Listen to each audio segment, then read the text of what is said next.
So this is the Premier League table since Lammens made his debut for Manchester United. Isn't that a nice table? Especially when, Liverpool are at the other end. Lammens has prevented 0.66 goals per 90 in the Premier League, which is the most of any player since he's come in, which is a brilliant statistic there. Manchester United have created the second most chances of any Premier League side this season.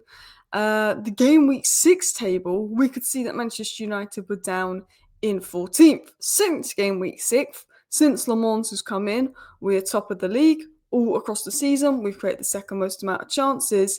And people forget that we had the hardest opening 5 fixtures. And even after the hardest opening 5 fixtures, we actually had a higher XG of 10.31 and more shots than any other club at that point. So even when we weren't doing well in the league table, our underlying numbers were good. And I remember doing a video saying, well, maybe it's going to get better. A good goalkeepers come in, things have got better. And, United hitting the woodwork. United have been unlucky in games. United, 7th for goal score, but 2nd for expected goals according to Sky here. 4th for duels won, which is a really good stat because we used to be so low for that. 6th for ball recoveries. 11th for goals conceded, which isn't the best, but, half of them was because we had an idiot playing a goal, and now we've got a good goalkeeper. And all of a sudden, could this crazy Champions League dream become realistic? Could Manchester United be about to do something crazy this season and get Champions League football? I'm asking you guys this. Now, first of all, I don't think we'll get Champions League football. It was a dream. It'd be nice. Top 5, you can get it. Europa League is the aim. This squad is too good to not get European football. If we finished 8th or 9th, let's say 9th, and we missed out on European football, there will be questions over Amorim. Because I think this squad, when you look at the players we have, Mbeumo, Cunha, Sesko, Bruno, we've got good players. We've got very good players, and I've said this many times. Euros mint, the Licks mint. This team is more than good enough to get Europa League. This team is 100% good enough to get Europa League football next season, and I believe we will get Europa League football next season. I think if we don't, we will have to put some questions on Amorim.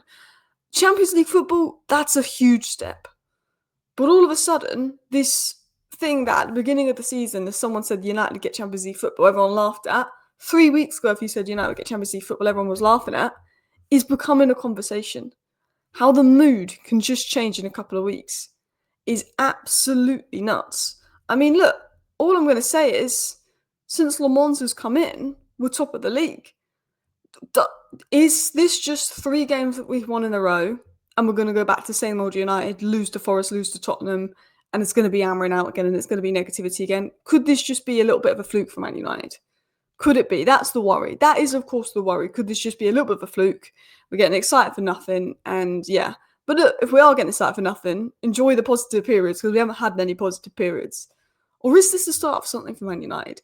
Is Lammens coming in? He's clearly made the defence look more confident. He's clearly made the Manchester United defence look more happy.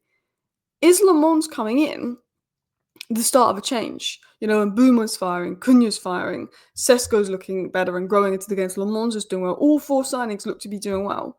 Is it just 3 wins in a row, a bit of fluke? Was it 3 wins in a row that was coming? Because our underlying numbers after 5 games, despite not being in the best place in the league, was actually one of the best underlying numbers in the league, and we finally got that bit of luck. What is it? I don't want to get too far ahead, because I'm like, there is that kind of fear of, this is 3 wins in a row, we could be overhyping us and we could just get a reality check in the next few weeks, and that is the worry. But 5th is needed for Champions League football. Well, technically it could be 4th, but I think the fact that there's so many Premier League teams in the Champions League this year, that I think 5th we will probably get that spot because of the amount of us that's in the Champions League. But the predicted top 4 is Arsenal, City, Chelsea, Liverpool. None have been convincing by Arsenal. And do you know Arsenal are 17th in the league for open play goals this season? So none of these teams are crazy convincing. I think City, don't sleep on them. Chelsea and Liverpool have defensive issues. Spurs, Newcastle and Villa are the competition. That sort of sin as the top 4, and Man United, Spurs, Newcastle and Villa seem to be the competition for 5th and 6th. Well, Villa have got going, but they're in Europe, so they're going to have to rotate more. Newcastle are in Europe and they don't have good squad depth. Tottenham in Europe and I don't have the best attack or the best squad depth, but I think Thomas Frank is a phenomenal manager. Right now, Bournemouth, and you can argue Sunderland, something tells me Sunderland will drop off, no disrespect, because they have been great. But they're looking like the most realistic competition. Man United are second for XG in attacking numbers so far this season. We are sixth in the league, equal on points with City, above Liverpool and Chelsea, and we've played all four of the predicted title challenges, and we've got one game a week over every team. Obviously, Bournemouth have one game a week as well, but us and Bournemouth have one game a week, Sunderland one game a week, and right now the Premier League is looking like a lot of the best attackers just aren't producing like Salah, whereas Mbeumo is. If your players are producing Mbeumo, Semenyo, for example, Semenyo at Bournemouth and Mbeumo Man United, you seem to do a lot better because I don't think the goals are coming like they would. So let's talk about it. So we've had 3 good fixtures. Now, Brentford was a disgrace. Brentford was an absolute disgrace. I don't care that Bruno missed the penalty. We were bad. We deserved to lose. And I was there calling for Amron after Brentford. I said, look, that is not good enough. And most people were calling for Amron after Brentford. And I said, and someone said to me, Alice, what's going to make you get behind Amron? And I said, change. I said, he needs to change his idea. And I was angry that he didn't start Lammens in that game because Bain Deer was at fault for 1. You can argue 2 of those goals. I was so frustrated after that Brentford game. I said, I need change from Amorim. I need Lammens to start. That's what I need from Ruben Amorim. And believe it or not, after that Brentford game, Ruben Amorim changed.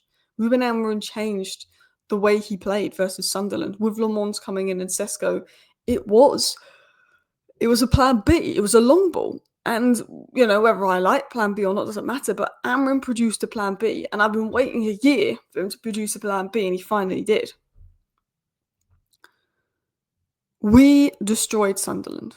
Ahmad and Mbeumo destroyed Sunderland. Look, when Sunderland made the sub and they went to a back 5, we didn't do much in the second half versus Sunderland, but we did the job in the first half. The Liverpool game went 1-0 up early, fell into our hands. We looked very dominant when 1-0 up. In the second half, I do think it was mostly Liverpool.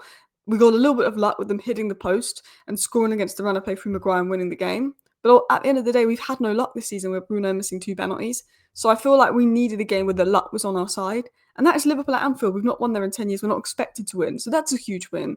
And Brighton's the game where we'd won one of our last 6 or 7 games against Brighton. So to win against Brighton is a huge achievement. To go 3-0 up and then almost bottle it was worrying. But we went and won at 4-2. And we played some phenomenal football. The first 10 minutes and the last 20 minutes was a bit shaky, but we did play some good football. And one thing we've noticed about Amorim is we didn't see this as much versus Brighton, but we saw it in the first 2 games versus Liverpool and Sunderland, is he's looking to adapt. People were joking like, oh, Amorim changed to a back 4 and he's now winning. And it's like, well, it's a joke because he hasn't changed to a back 4, but he has changed his system. And most people that Amorim out wanted him to change his system and were Amorim out because they didn't think he was going to change his system. H said this, I get the jokes about this, but the majority of fans who wanted tweaks in the system weren't based on changing the 3-4-3, the formation can work. Credit to Amorim at the moment because he has tweaked the idea and has adapted, especially in build-up with Lammens and Sesko. The jumps from the centre-backs tonight were timed so much better, mostly due to mentality and confidence. There are a few obvious tweaks in the model that are working. And it's true. Look, I prefer back 4. I'm not going to sit here and pretend I don't prefer a back 4. But I said, look, Glasner's 4-3-3 works because he uses it differently to Amorim. And Amorim is changing stuff. And obviously the confidence and the wins is helping the players. And the players are stepping up and the players are performing. But, yeah. We've been doing that long ball. And we've been winning those second balls. And our biggest issues are being overloaded in midfield. And when it's come up against a high press, we struggle. At least now when we come up against a high press, Lammens can hit it long. And it takes a bit of pressure off us. Because Sesko will win those. So that's a good thing for us. Also, one thing H also mentioned was that since Lammens has come in, our average possession is 42%. Our average possession this season was 61% when Bain Deer was in goal. It's now 42% with Lammens in goal, which, the data backs up that Amorim has changed. People are saying Amorim hasn't adapted, Amorim hasn't changed, Amorim elders are just saying that to justify being Amorim out. No, Amorim has changed. In the last 3 games that we've won, Amorim has made adaptations, and that is...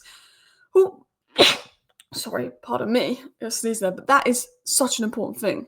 And as H said here, he's mostly impressed with the physical levels. And one thing I've always given Amorim credit for You know, we've criticised Amorim's playing style, we've criticised Amorim's tactics, but I've always given Amorim credit for his recruitment and trying to improve the physical levels of United. And look, the physical levels of this club has improved massively under Amorim. You know, it's the technical levels, it's how we tactically adapt, it's how Amorim responds to managers changing. I do think when managers change their tactic, Amorim needs to have an answer for that. But the physical levels have improved, and we do have a young squad. Euro's 19, Maino's 20, Heaven's 19, Dorgo, I know he's under a bit of stick at the moment, but he's only 21. Sesko's 22, Lammens 23, Ahmed's 23, and Cunha and Mbeumo are in their prime at 26. Xerxes 24. We've got a very young squad that can improve, that can grow. And look, I don't know if we're going to get Champions League football. I think we'll probably get Europa League football. But could Man United do something crazy and get Champions League football? Let me know your thoughts down below.